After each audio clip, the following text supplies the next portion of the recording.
اللہ کے نبی نے فرمایا میرے اس صحابی کے لیے جو ایک درخت خرید کر کے دے دے اسے میں جنت کا باغیچہ عطا کروں گا۔ میں نے اپنے دوست مسلم بھائی کے لیے اس کا درخت خرید کر کے وقف کیا ہے اور بدلے میں اس یہودی کو یہ باغیچہ دے دیا ہے۔ بیوی وہ نہیں تھی جو یہ کہتی کہ مت ماری گئی ہے تیری، گھر بیچ کے آ گیا، فلاں کر کے آ گیا۔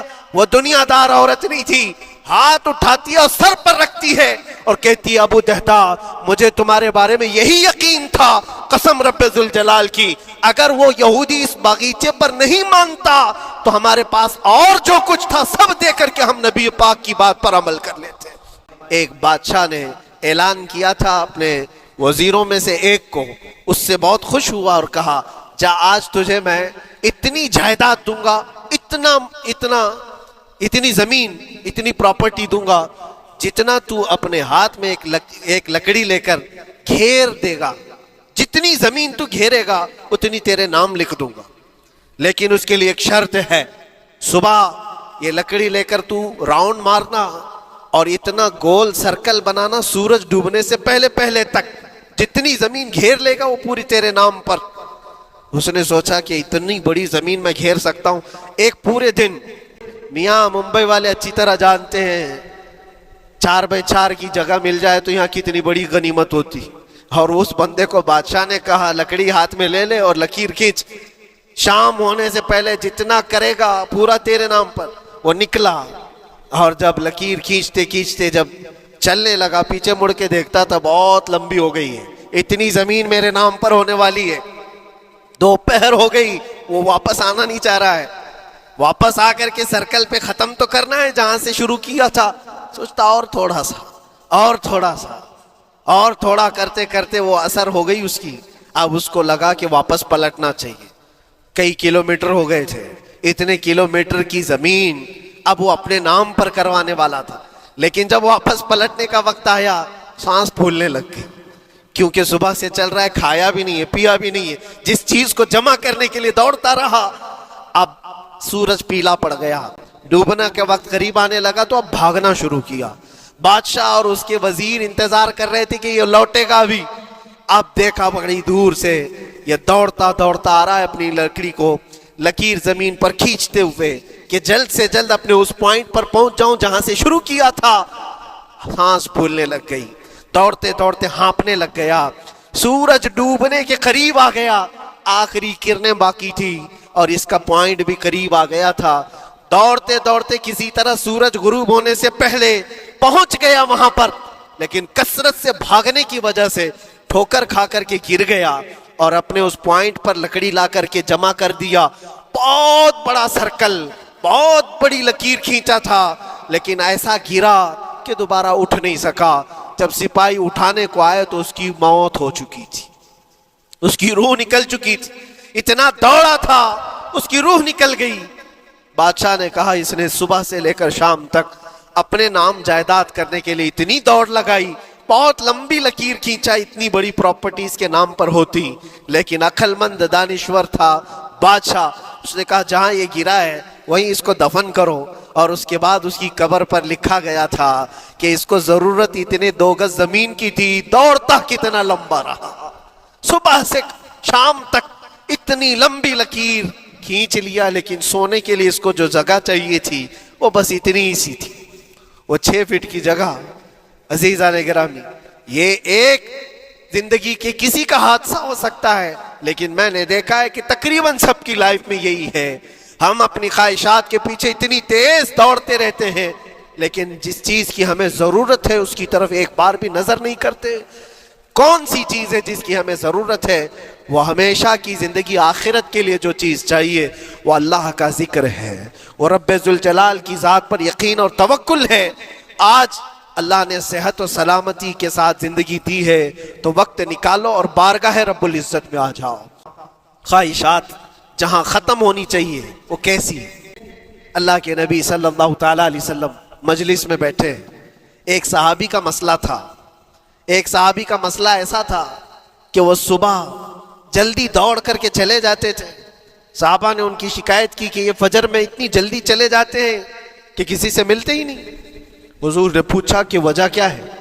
ان سے پوچھا گیا تو انہوں نے کہا یا رسول اللہ صلی اللہ علیہ وسلم میرا گھر ایک یہودی کے گھر سے لگا ہوا ہے، اور یہودی کے گھر پہ ایک کھجور کا درخت ہے جس کی شاخیں میری آنگن میں بھی آتی ہیں، اور پکی کھجوریں صبح صبح میرے آنگن میں گر جاتی ہیں، میں اس لیے جلدی دوڑ کر کے جاتا ہوں، میرے بچے اٹھنے سے پہلے وہ کھجوریں جمع کر کے میں اس یہودی کو دے دوں کہ کہیں انجانے میں میرا کوئی بچہ وہ کھجور کھا نہ لے، ہمارے لیے وہ حلال نہیں ہے۔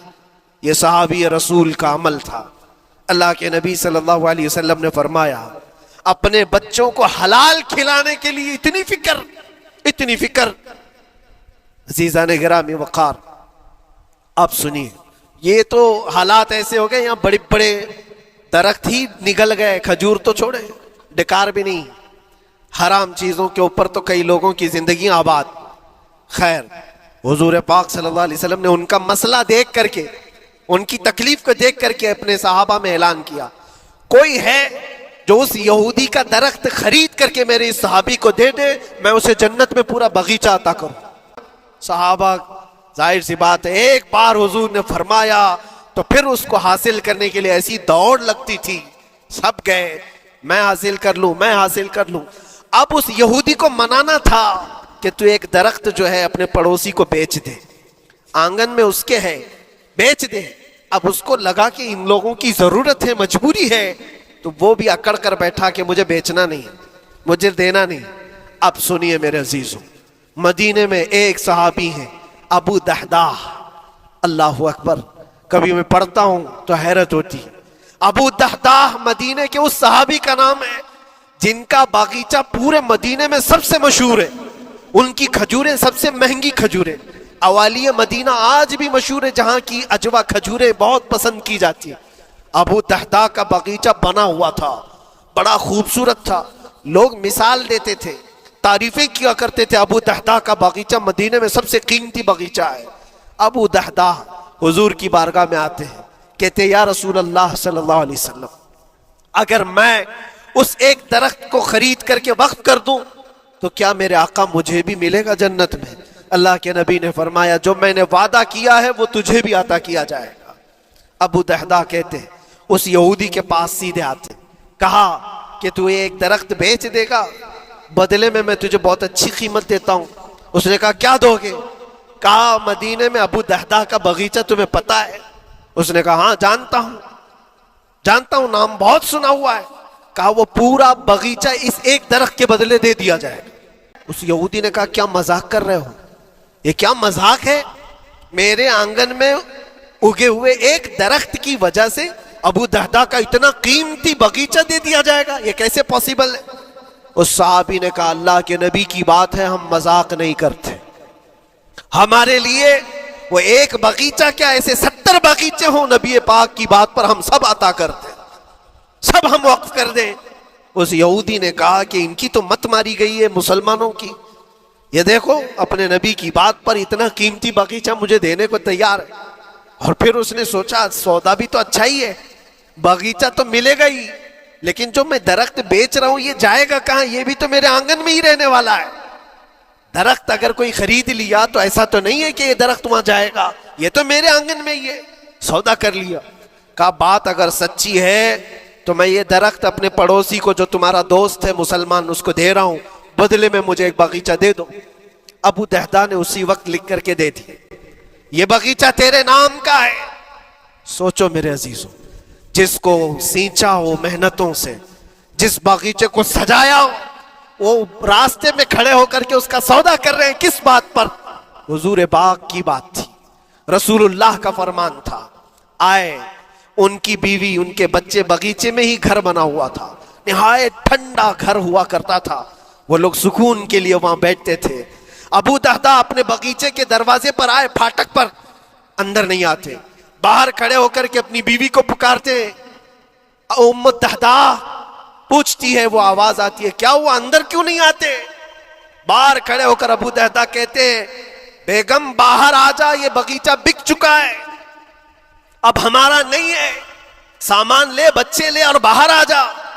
بیوی نے کہا یہ کیسے اچانک؟